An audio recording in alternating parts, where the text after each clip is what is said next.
And sadly, it seems this is the thing that's really got me thinking at the moment, because Pope, for example, this next part, this is a Cardinal Sarah, I don't know if I'm saying that, Cardinal Sarah, gave a stirring speech today in France, which I love this man. I absolutely love this man. For all the people who call me racist and stuff like that, absolutely fucking love this man. Because he gets it, in my opinion. And he's one of the few people within the Catholic Church, for example, that I see actually standing up for it, actually standing on true principles. And actually is a big reason, in my opinion, that people still have faith in many instances, because you don't see that in the Pope, for example. Many people, again, this is not me necessarily criticizing the Pope too much, but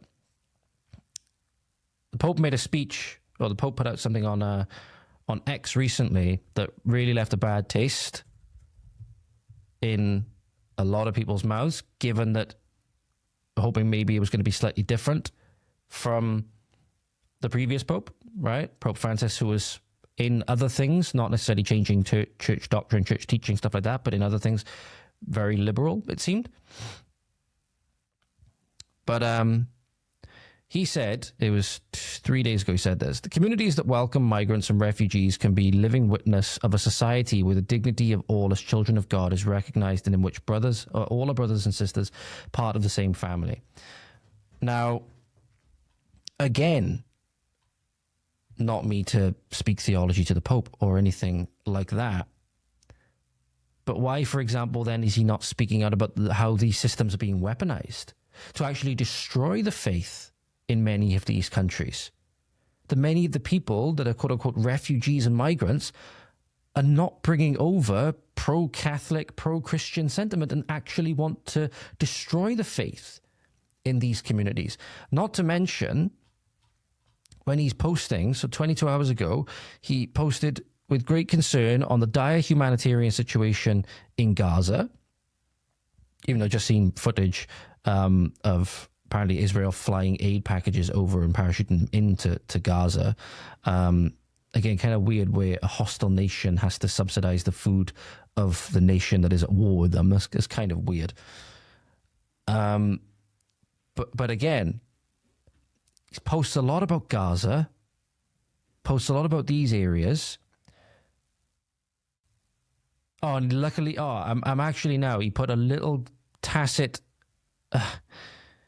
put a little one statement. So he made a multi-post thread about Gaza, and then he says, I also pray for the victims of violence in southern Syria. So that's actually good to see now. But again, this praying for peace and stuff like that seems to be very, very one-sided. Seems to be very, very one-sided. And it's resulting in a lot of people wondering what the hell is going on. Are we just having another globalist puppet as Pope? Especially when, and again, this is more so what we need to do. We do need to return to the faith in many instances, because literally everything that's happening in Leviticus 26, Deuteronomy 28 is happening pretty much in real time. But Cardinal Sarah, who I believe was the same guy who said, you are, when he was giving an address to Poles, he said, you are Poles first, then Catholics, then Europeans. You don't sacrifice either of the first two on this altar of this nebulous idea of being a more global identity, European global citizen. Basically saying, no, you are of your nation first, and the faith that is of that nation, which Poland is a very Catholic nation. And by the way, ladies and gentlemen, with its strict migrant controls, with it being very, very ethnically homogenous, Poland, one of the safest countries you could be in Europe, makes you wonder why then the Pope is putting, words out there for what Poles should do, what everybody should do, obviously, but then Poles should take in more migrants and ruin that safety, really? Ruin that, cultural and ethnic homogeneity where you go to Poland and you actually see Polish people and you see Polish people practicing the true faith? You want to ruin that? Very, very confusing. But he's alleged to have said that you were Poles first, and Catholic, and then European. And he said this in France: too often in the West, religion is presented as an activity. This is speaking more towards people who want to weaponize religion and weaponize Christianity in particular. As an activity in the service of human well-being, religion is equated with humanitarian efforts, acts of charity, the welcoming of migrants and the homeless, the promotion of universal fraternity and peace in the world. Even if these matters are important, this vision of religion is false. Religion is not a matter of food or humanitarian action. In the desert, this was the first temptation that Jesus rejected. And he's been very vocal on saying, for example, in France, he said, do not profane France with barbaric and inhuman laws, responding to, I believe that's the legislation France wanted to bring in with regards to euthanasia and stuff like that. This is, I wanted this guy to be named Pope. For all the people that call me, racist and all of these things, for the things that I say and the issues that I talk about, right? I wanted this guy to be Pope. Because I think he's sort of not just saying because he reinforces my biases or anything like that, but it seems to be from what he's saying, I might have a correct read on the situation of things, whereby, as I said, when it tells Christians to make disciples of all nations, you need to have nations to make disciples of.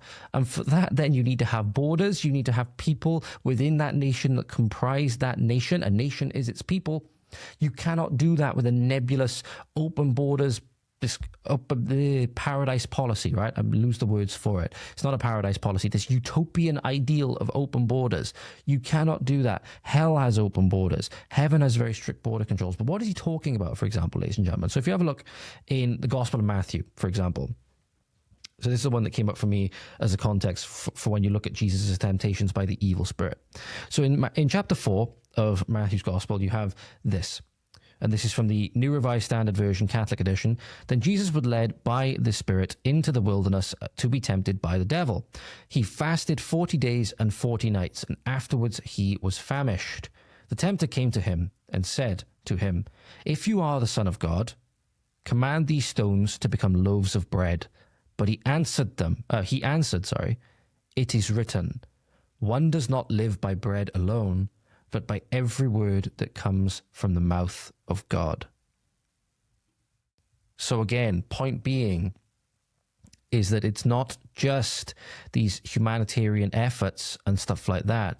It is every word that comes from the mouth of God. And I dare say, ladies and gentlemen, as a country, as individuals, as a world, we're not doing a very good job in living by every word that comes out of the mouth of God. Many says we've gone exactly in the opposite direction, and that is why I want you to go and watch that film, The Furious, again, because the social commentary in that film with regards to how far evil has become entrenched, and the fact that with our own pride and with our own ignorance, we cannot see evil when it's right in front of our face.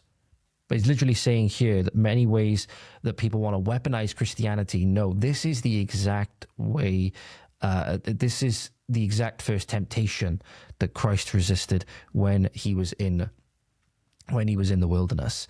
And this is why, as I said, man with very strong principles seems to actually have an understanding of what people around the world are going through, seems to have an understanding of the evil that's being perpetuated throughout the world, that is being done under the guise of humanitarianism and religion and compassion and all of these things. But it's a great evil. It's a grave evil that's going on. And I dare say he sees it the best. And as I said, I was hoping for him to become Pope. I was literally in work when the announcement for Pope came out, and I was so hoping. I was literally going around, come on, Pope Sarah, Pope Sarah. I know he would have probably chosen a new name, but you know, I was literally hoping for Cardinal Sarah to become Pope, because I dare say would have had much stronger rhetoric almost going on in Syria, much stronger rhetoric on the spread of Islam going throughout the world. There's another bishop, for example, who spoke on it, I think, fairly recently. I think his name's Bishop Athanasius, but it's saying these are not refugees seeking asylum.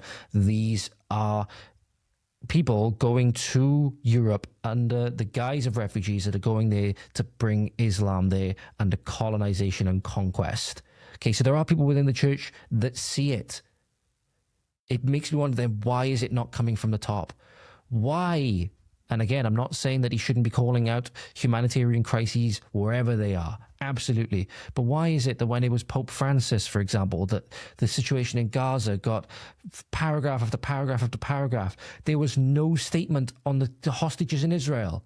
Or there would be a little tagline within that passage, right? There would never be any statement, a paragraph saying the hostages need to be released from Israel, for example, to Israel, sorry. The hostages need to be released from Gaza to Israel, saying that, no, I unequivocally condemn what's going on in Syria right now. Not just, I also pray for the victims of violence in southern Syria, on the back of a statement where he said, my heart is close to all those who are suffering due to conflict and violence throughout the world. Particularly, I pray for those affected by the clashes along the border between Thailand and Cambodia, especially displaced children and their families. May the Prince of Peace inspire everyone to seek dialogue and reconciliation. All good. All good, but then literally it's just one line. I also pray for the victims of violence in southern Syria. And then there's literally one line and then another paragraph about the situation in Gaza and all of these things. But again, nothing about hostages being released from Gaza. Again, just seems so one-sided. And it does make me wonder why. Is it because they don't want to criticize Islam? Is it they don't want to criticize Islam? But again, kind of hypocritical in a way when you say the Pope is saying that those who accept migrants and stuff like this inherit, as children of God is recognized, and in which all our brothers and sisters part of the same family. You guys have seen the big wall around the Vatican, right? You guys have seen the very strict border controls that the Vatican has. What gives? What gives?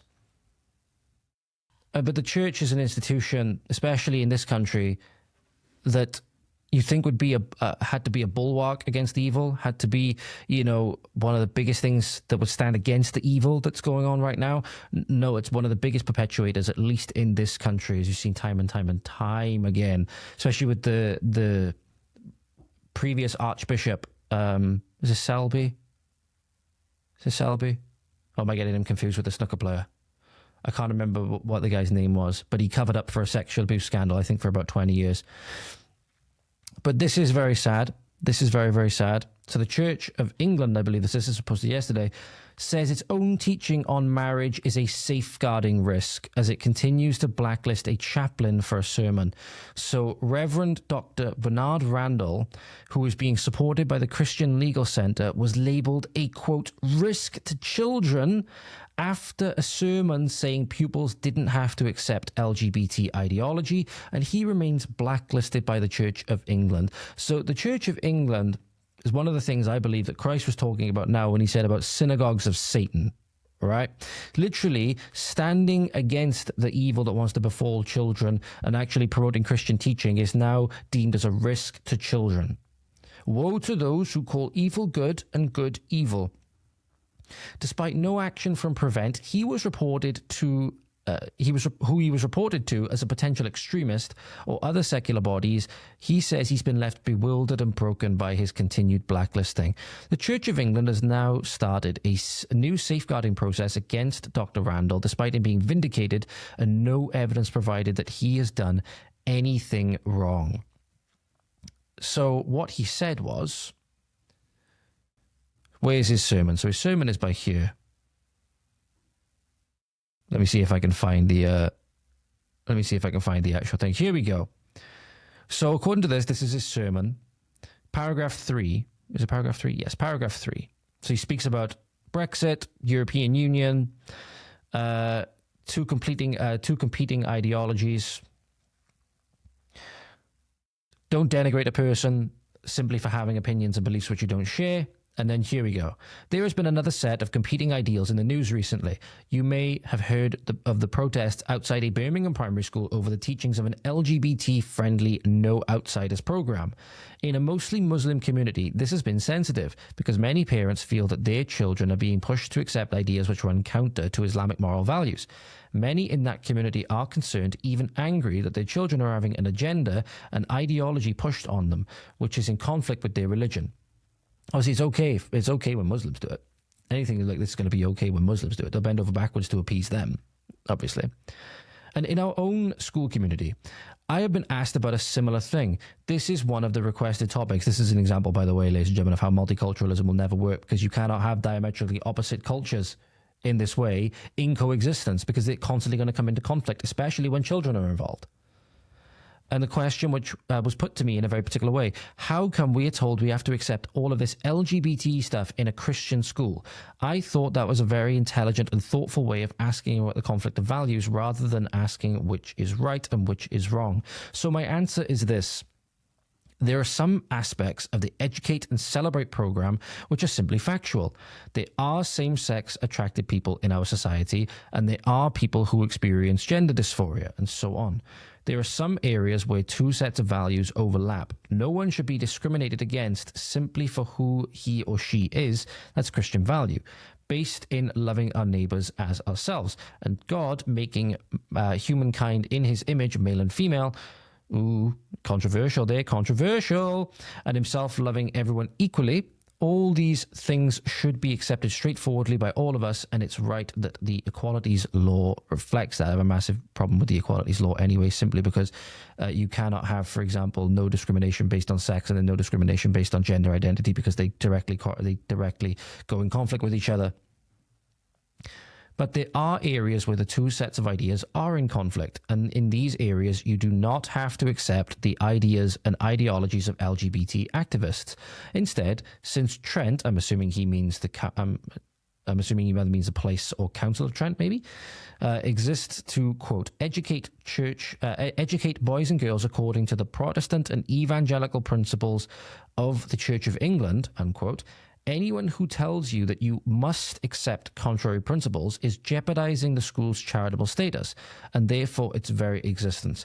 You should no more be told you have to accept LGBT ideology than you should be told you must be in favor of Brexit or must be Muslim, to both of which I'm sure most of you would rightly object. A little bit down, so this is a long sermon. Here we go. There are several areas where many or most Christians, and for that matter, people of other faiths too, would be in disagreement with LGBT activists, and where you must make up your own mind. So it is perfectly legitimate to think marriage should only be properly understood as being a lifelong exclusive union as a man and a woman. Indeed, that definition is written into English law. You may perfectly properly believe that, as an ideal, sexual activity only belongs within marriage, and therefore any other kind is morally problematic.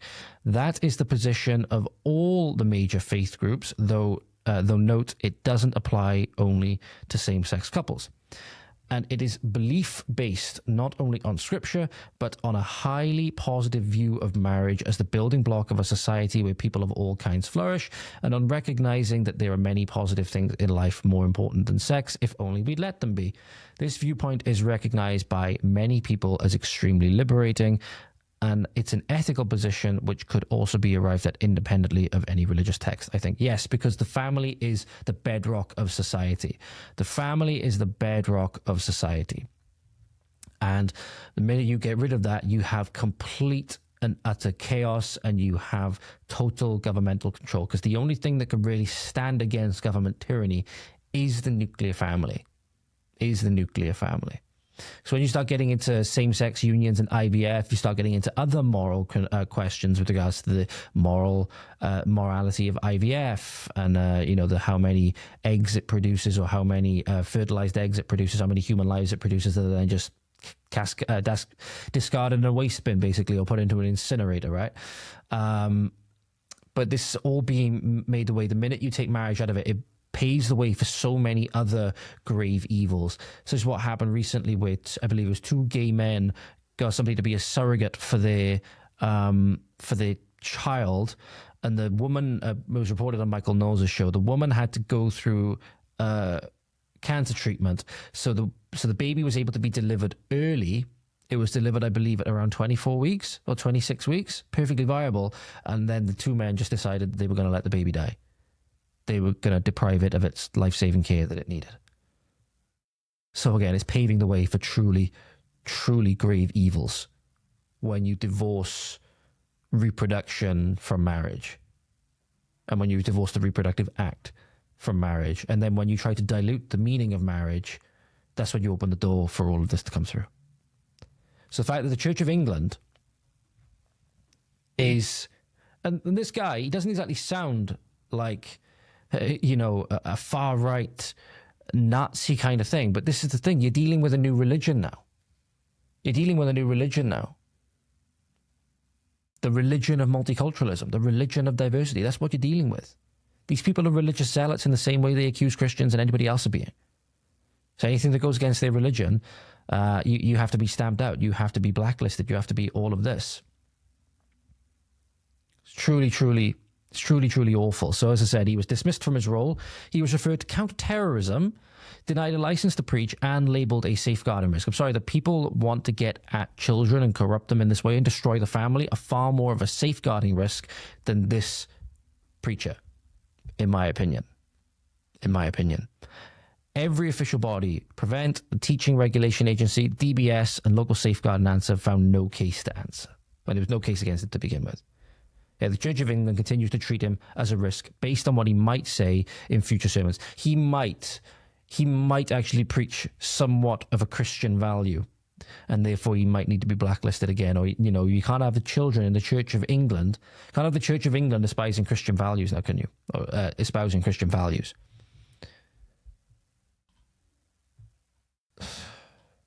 Awful. So again, this is what happens when the church seems to fall away. And that's why many people, like myself included, are rallying around Cardinal Sarah. Because we actually see someone truly courageous and standing up for the church. And is actually going to be a strong leader that we need, because in the world that we live in now, we need a strong leader more than anything. I can't help but think that we need something like a Pope Urban. I think it was Pope Urban II. I think it was Pope Urban II. Let me just double check. Let me see if I can find it. Pope Urban II, yes, in 1095. And he called a crusade. We need more of that kind of figure, I think, in the modern day. Obviously, I'm not a theologian or, expert on these matters, but fact of the matter is we are at war. And it just seems that where was the Catholic Church? Where was the Church of England when all these young girls were being raped in Britain? When the rape of Britain was going on in the name of Islam and for ethno-religious reasons, where was the Catholic Church? Did they not know? Why haven't they said anything about it now? It's public common knowledge now. You can't have something be said by Elon Musk and have the widespread knowledge of what's been going on in Britain ever since the 50s now on Front Street like this, and the Catholic Church not know about it. The one of the biggest church institutions in the world, if not the biggest, which does a lot of good work in the world, be the first to say that, but they cannot not know about this, and still they've said nothing. Why? Why have they not said anything? Why have they not put out the call? Why have they not put out the call for our lands to be liberated? Makes you think, doesn't it? Just makes you think about the head of the institution and why Cardinal Sarah, people like Cardinal Sarah, are so well valued.